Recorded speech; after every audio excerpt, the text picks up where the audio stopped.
안녕하세요. 저는 지옥행 열차 티켓을 제 손으로 끊고 탈 뻔하다 그 입구에서 간신히 뒤돌아서 나온 30대 여자입니다. 아직도 그때 그 결혼을 했더라면 어떻게 됐을까 하고 상상하곤 하는데 그때마다 치가 다 떨릴 정도로 몸서리가 다 처집니다. 몸서리가 다 처질 만큼 치가 떨렸던 저의 파혼 과정 한번 들어보실래요? 저와 남자친구는 3년을 연애한 사이였어요. 남자친구는 34살, 전 29살. 결혼을 생각해야 하는 나이였던 것도 맞지만 남자친구와 결혼 결정을 하게 된 것은 오직 나이만은 아니었죠. 3년이란 시간 동안 제가 봤던 남자친구는 다정했고 밝았으며 한결같았어요.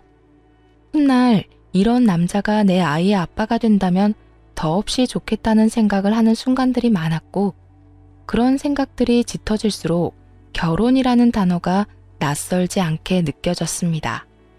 그런 저의 생각들이 얼마나 잘못된 생각이고 크나큰 착각인지 알게 된 것은 그리 멀지 않은 어느 날이었죠. 저와 남자친구는 결혼 약속과 함께 식을 올릴 시기까지 생각하고 있었어요. 하지만 결혼 이야기가 오갈 당시 예비 시부가 오랜 지병으로 인해 돌아가시는 바람에 결혼은 자연스럽게 1년이 미뤄지게 되었어요. 그렇게 시간이 흐르고 다시 결혼 이야기가 나오고 있었고 미뤄진 만큼 저흰 서두르기로 했죠. 남자친구는 외동이었는데 예비 시모는 장례식장에서 잠시 인사만 나눠봤을 뿐 제대로 만나 인사를 나눈 적이 없었어요. 상견례를 하기 전 한번 뵙기는 해야 한다는 생각은 가지고 있었는데 그 기회는 생각보다 빨리 찾아왔습니다. 본격적인 결혼 이야기가 오가면서 진지하게 현실적인 부분에 대해 이야기를 나눴어요. 그간 두루뭉술하게 이야기를 나눈 적은 있었지만 이토록 하나부터 열까지 각 잡고 이야기를 나눠본 것은 처음이라 묘한 긴장감이 다 들더군요.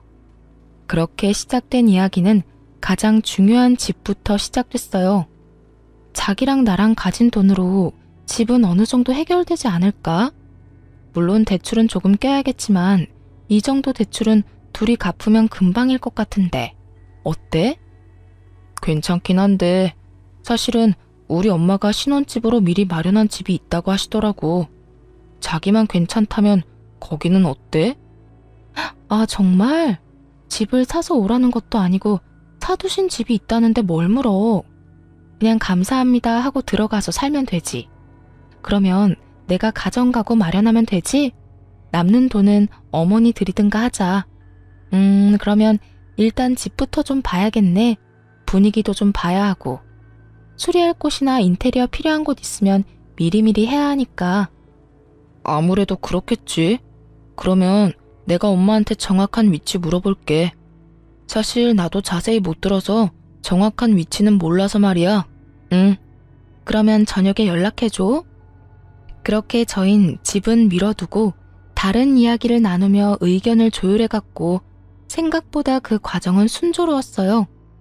결혼이 미뤄진 1년 동안 알게 모르게 나눴던 이야기들이 있어서도 그랬고 웬만한 부분은 모두 저에게 맞춰주려 남자친구가 노력한 덕분도 있었죠. 만족스러운 대화를 끝내고 집으로 돌아와 있으니 남자친구에게 연락이 왔고 돌아오는 주말에 예비 시모와 함께 집을 보러 가자더군요. 그렇게 약속된 주말이 왔고 만나기로 한 카페로 갔더니 오기로 한 남자친구는 보이지 않고 남자친구와 똑 닮은 예비 시모만 절 기다리고 있더군요. 어찌나 닮았는지 한 번도 본 적이 없던 예비 시모를 한눈에 알아봤고 예비 시모 역시 저를 사진으로 많이 봤던 터라 저를 보며 미소를 지어 보이더군요. 그렇게 저흰 헤매는 일 없이 서로를 마주하게 되었고 남자친구도 없이 예비 시모와 본격적인 인사를 나누게 되었어요. 그때 장례식장에서 보고 긴가민가 했는데 만나서 반갑네. 사진보다 실물이 훨씬 예쁘구나. 아니에요. 어머님이야말로 너무 아름다우신걸요? 어쩌면 이렇게 동안이세요? 저 깜짝 놀랐어요. 고마워. 아, 우리 아들은 회사에서 갑자기 연락이 와서 급히 나가더라고. 워낙 정신없이 나가길래 내가 너 만나면 이야기 전해줄 테니 여긴 신경 쓰지 말고 우선 급한 일이나 처리하라고 했어.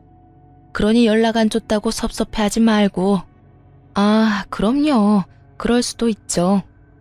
이렇게 칭찬으로 말문에 포문을 연 저희는 분위기를 좋게 이어나가려고 했지만 이따금씩 찾아오는 정막은 어쩔 수 없더군요. 또다시 찾아온 정막에 마른 침만 삼킬 때쯤 예비 시모는 곧잘 마시던 커피를 내려놓더니 먼저 말을 꺼내더군요. 이야기 다 들었지? 집은 그렇게 하기로 했고 가정가구는 알아서 준비하면 될 것 같아. 그리고 번거로운 절차나 형식은 다 생략했으면 하는데 괜찮지? 아들한테 들으니 요즘엔 그렇게 하는 게 트렌드라고 해서 말이야. 조금 의아했어요. 다 생략하는 게 좋겠다고 생각은 했지만 남자친구의 말론 아무래도 자신이 외동이라 엄마가 제대로 격식 차리고 싶어 할 수도 있다는 이야기를 들었던지라 그렇게 하는 것도 나쁘진 않겠다고 생각했거든요. 그런데 그런 예비 시모의 입에서 생략하자는 말이 나오니 의아할 수밖에요. 제가 의아함을 감추지 못하고 있으니 시모는 오해를 했는지 이런 말까지 하기 시작했어요. 아, 혹시 혼수가 부담스러우면 정말 최소한으로 꼭 필요한 것만 채워 넣어도 되니 너무 부담 가지지 마라. 살면서 필요한 게 있다 싶으면 내가 채워줄 테니. 아니에요. 저도 그간 모은 돈이 있어서 그 정도는 충분히 할 수 있어요. 마음만으로도 감사해요. 전 손사래까지 치며 아니라고 했고 예비 시모는 그런 저를 보며 인자한 미소를 보였어요.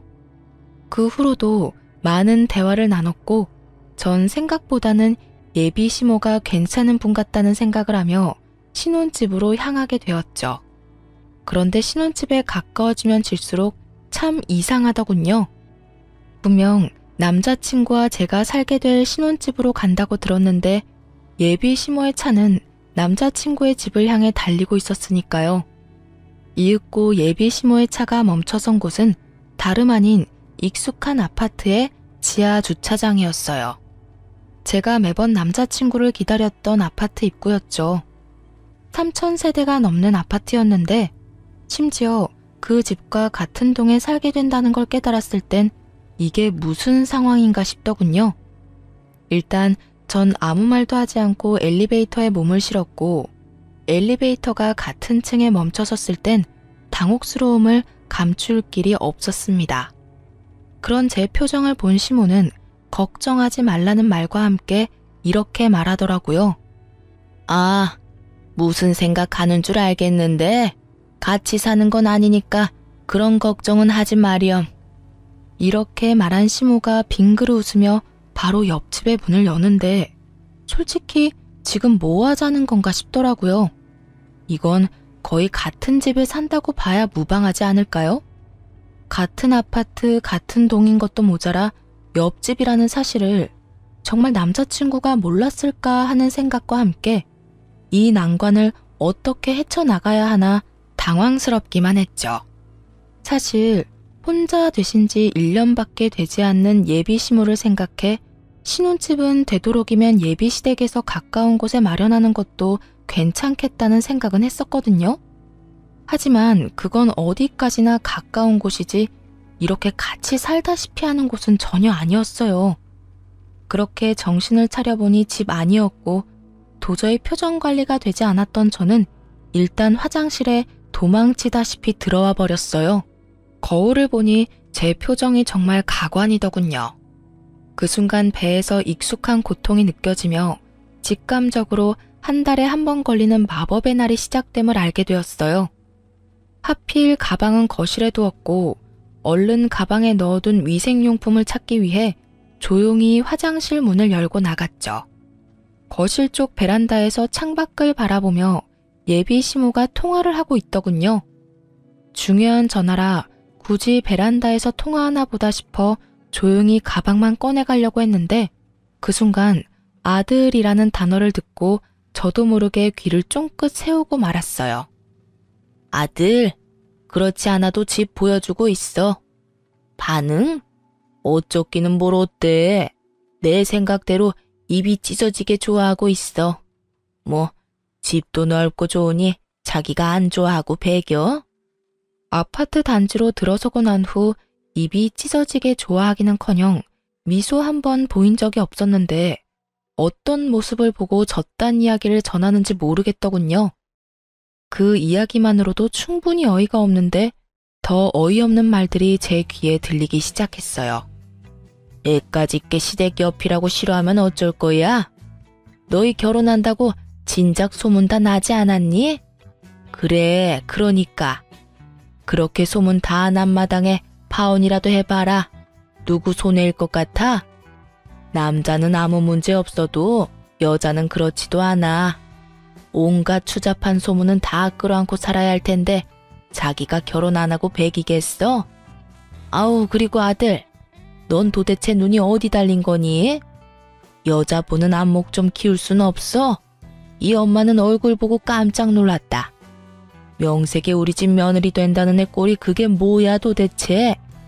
생긴 거는 꼭 여우처럼 생겨서는 입고 온 옷, 손에 쥔 가방, 신고 있는 신발까지 뭐 하나 제대로 된 것이 없던데? 걔 어느 정도 사는 집 애는 맞아. 그런데 왜 그렇게 후줄근하게 다녀? 엄마 창피해서 혼났어. 놀라움의 연속이었지만 이 정도에서 끝이 났다면 제가 이곳에 사연을 보내는 일은 없었겠죠. 네, 예비 시모의 말은 이것이 끝이 아니었어요. 입이 제대로 풀린 시모는 가쁜 숨을 고르더니 또다시 한바탕 쏟아내기 시작하더군요. 네가 좋다고 하니 일단 결혼은 허락하는데 1, 2년 여기서 살다가 합가하겠다고 한 약속이 잊지 마라. 그때 되면 내가 무슨 이유를 갖다 붙여서라도 합가시킬 거니. 저의 꼴을 보아하니 훗날 태어날 우리 손주 교육이나 제대로 시키겠나 싶어서 그래. 그것뿐이겠니? 우리 손주도 자기처럼 없어 보이게 입히고 키울 거 아니야. 내가 그 꼴을 어떻게 보니? 그러니 너도 그런 줄 알고 그때 가서 군말할 생각도 하지 마. 일단 네 말대로 맨몸으로 와도 아무 상관없다는 식으로 말도 흘렸고 분위기도 좋게 만들어놨으니 결혼해서 저 물건 꽉 잡고 산다는 약속이나 지켜. 아, 그리고 내가 어떤 시집살이를 시키든 상관하지 않겠다는 약속도 잊지 마려무나. 그 약속 믿고 결혼 허락한 거니까. 휘몰아치는 말들을 들으며 전 어찌해야 할 바를 몰랐고 정신을 차려보니 예비 시모와 헤어지고 저의 집 제 방이더군요. 전 이해가 되지 않았어요. 제가 무슨 잘못을 했다고 저를 그리 미워하는 건지.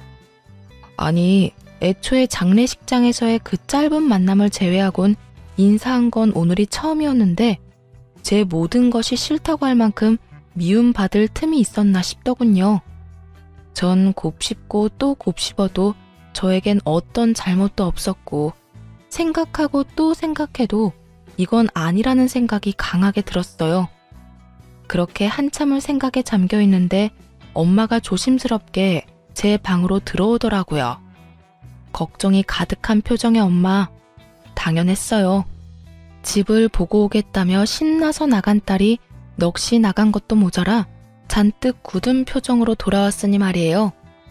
딸, 오늘 집 보고 온다더니 무슨 일이 있었던 거야? 아무리 남자친구와 제가 하는 파혼이라 할지라도 혼자 할 결정은 아니라는 생각이 들었던 저는 제가 듣고 본 모든 사실을 엄마에게 말해주었고 제 말을 다 들은 엄마는 격분하기 시작했어요. 아니 뭐 그런 집구석이 다 있어? 어떻게 된 집구석이면 결혼을 하기도 전에 남의 집 귀한 딸을 합가시킬 계획까지 세우고 있냐고. 뭐? 시집살이?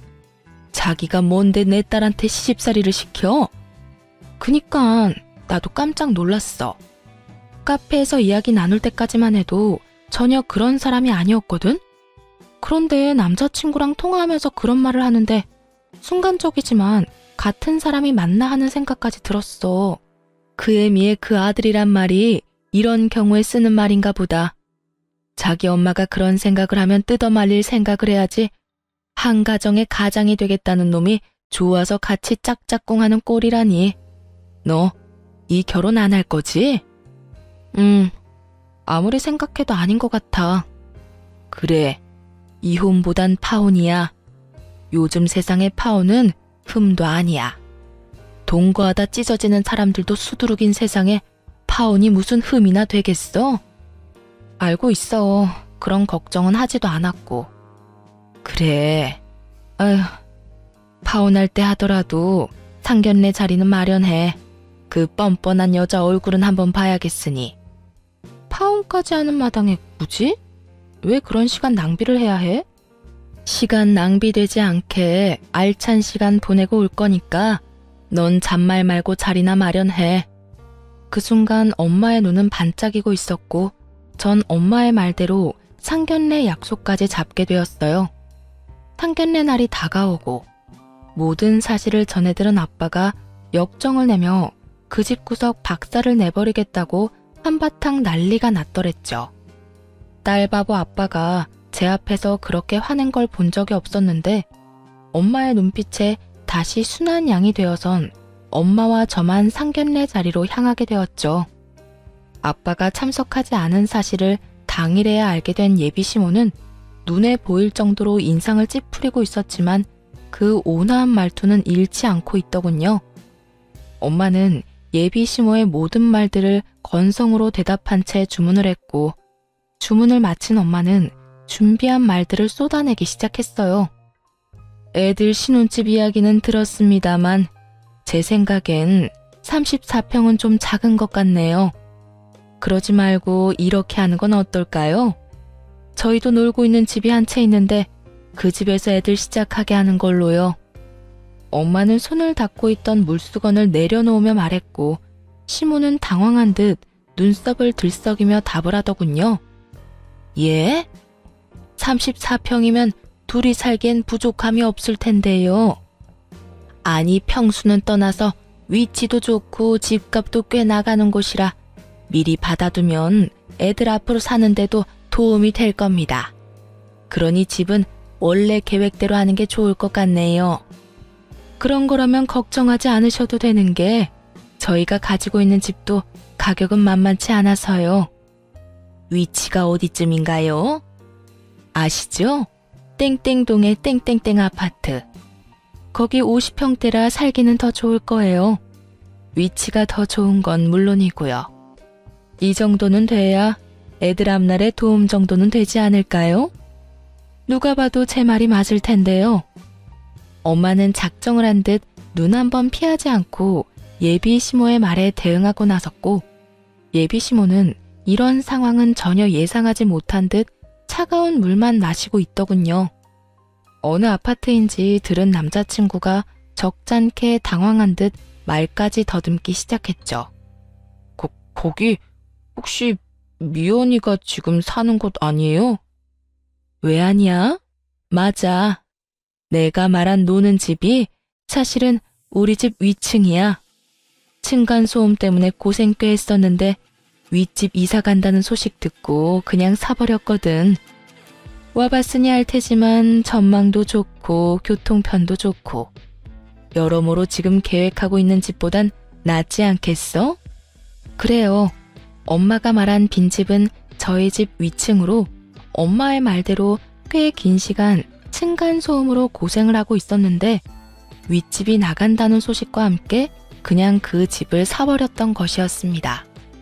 그 당시 집에 여윳돈이 있기도 했고 그땐 집값이 지금처럼 비싸진 않았던 터라 부담이 되긴 했어도 큰 고민 없이 내린 결정이었죠. 그 뒤론 세입자를 가려가며 받고 있었고요. 엄마의 말이 끝나자 남자친구는 다시 입을 다물어 버렸고 예비시모는 목에 핏대까지 세우며 엄마에게 따지고 들더라고요. 그건 완전 처가살이와 마찬가지 아닌가요? 제 아들이 뭐가 모자라서 처가살이를 해야 하는 건가요? 왜 우리 귀한 외동아들이 처가살이를 해야 하냐고요? 목에 핏대까지 세우며 노발대발하는 예비시모와는 달리 엄마는 무서울 정도로 평정심을 유지하며 말을 했어요. 자식이 하나든 둘이든 기약인 매 한 가지인데 왜 우리 딸은 그딴 집에서 살게 하려고 했나요? 시집살이나 다름없는 그딴 집에서 말이지요. 엄마의 말에 예비 시모는 코웃음을 치며 이렇게 말하더군요. 그거야 남자하고 여자하고 같나요? 여자는 시집 오면 죽어서도 시댁 귀신인데 당연히 시댁 가까이 있어야 하는 거 아닌가요? 그리고 양가 부모님 다 계시는 그쪽 상황과는 달리 전 작년에 애 아빠도 떠나보내고 저 혼잔데 그 정도 욕심 정도는 좋게 봐주실 수도 있잖아요. 예비 시모는 말이 끝나자 남자친구는 머리를 긁적이며 자기 엄마 편을 들고 나서더라고요. 그래요, 장모님. 아버지 돌아가신 지도 얼마 안 돼서 한동안은 제가 가까이에서 지내고 싶어요. 그러니 조금만 이해 부탁드립니다. 제가 장모님 소중한 딸 귀히 여기고 아끼며 잘 살겠습니다. 귀히 여긴다는 말을 듣고 있는데 저도 모르게 피식 웃음이 터져나오고 말았어요. 귀히 여겨? 한동안? 너는 한동안이 한평생이야? 1, 2년만 살다가 너희 집으로 합가할 거란 말은 왜 쏙 빼? 내가 싫든 좋든 무조건 합가할 계획까지 다 세웠잖아. 그게 무슨 말이야? 합가라니. 그런 계획은 세운 적도 없고 생각해 본 적도 없어. 뻔히 다 알고 있는데 절대 아니라고 발뺌을 해대는 남자친구를 향해 무서운 표정을 한 엄마가 또박또박 큰 소리로 말했어요. 절대 아니라고 하니 우리가 말하는 집에 들어와서 살아도 상관없지. 사돈 될 집이나 남편 될 놈이나 하고 있는 꼴을 보니 내가 안 되겠다 싶어서 그래. 가진 건 쥐뿔도 없으면서 거치장 하는 데만 정신이 팔려서는 내가 딱 보아하니 집안 거덜내는 건 시간 문제일 것 같아서 그래. 아, 그리고 앞으로 태어날 손주도 걱정이지. 그딴 집에서 애 교육이나 똑바로 하겠어? 아무래도 걱정되어서 내가 옆에다 끼고 키워야지 원. 둘은 익숙한 말을 그대로 돌려받은 후에야 비로소 그때 제가 듣고 있었던 걸 눈치챘더라고요. 남자친구는 안절부절 못하고 제 눈치를 살피는 반면 시모는 붉어진 얼굴로 저를 쏘아보며 묻더군요. 다 들었던 거니? 네, 공교롭게도 다 들어버렸네요. 시집살이를 호되게 시킨다는 말까지 다 들어버렸는데 어쩌죠? 전 추후도 그 호되다는 시집살이를 당해줄 생각 따위는 없어서요.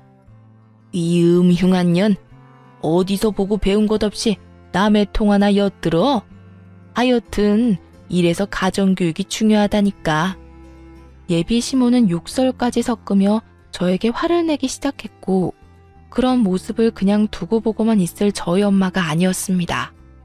생긴 대로 논다더니 천박하게 생겨서는 말하는 꼴도 생긴 그대로네. 어디서 년자를 입에 올려? 뭐? 천박? 너 말 다 했어? 난 더는 당신 같은 천박한 사람이랑 말 섞고 싶지 않은데 어쩌지?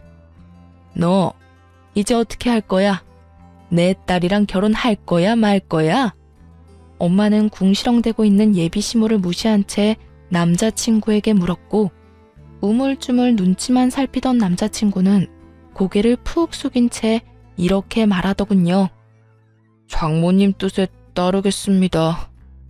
예상치 못한 답변에 예비 시모와 저는 놀라 남자친구를 바라보고 있는데 엄마는 이런 답을 예상했다는 듯 피식하고 웃어버리시더라고요. 놀란 것도 잠시 예비 시모는 남자친구를 붙잡고 닥달하기 시작했고 남자친구는 여전히 고개조차 들지 못하고 있었어요. 네가 어떻게 그런 결정을 내릴 수가 있어? 네가 어떻게 나한테 이럴 수가 있냐고? 그러면 어떻게 해? 엄마한테 미안하지만 나 미연이 정말 많이 사랑한다는 말이야. 이 결혼 꼭 하고 싶어. 그러니까 엄마가 이해 좀 해줘. 미안해. 상황은 흥미롭게 흘러갔고 엄마는 여전히 얼굴에 미소를 띠며 저에게 결정권을 넘겨주더군요. 미연아, 이제 네가 결정해. 네 남자친구는 자기 엄마를 등지는 한이 있어도 너랑 결혼은 하겠다는데 넌 어떻게 하고 싶어? 그제야 엄마의 알찬 시간을 보내게 해주겠다는 말이 이해가 되며 제 얼굴에도 미소가 걸리더군요. 전 엄마와 마찬가지로 얼굴에 미소를 띠며 주저없이 대답했어요. 파혼하고 싶어. 난 저 인간이랑 결혼할 생각 전혀 없어. 내가 미쳤어? 지옥길이 분명한데. 알면서도 발을 담그게? 진심이었습니다. 그 당시 두 얼굴을 가진 예비 시모도 싫었지만 사실 제일 괘씸한 건 남자친구였거든요. 모든 사실을 알고도 나를 속이고 결혼하려던 남자친구는 도저히 용서도 되지 않을 뿐더러 한 번 한 거짓말이 두 번, 세 번은 못하겠냐고요.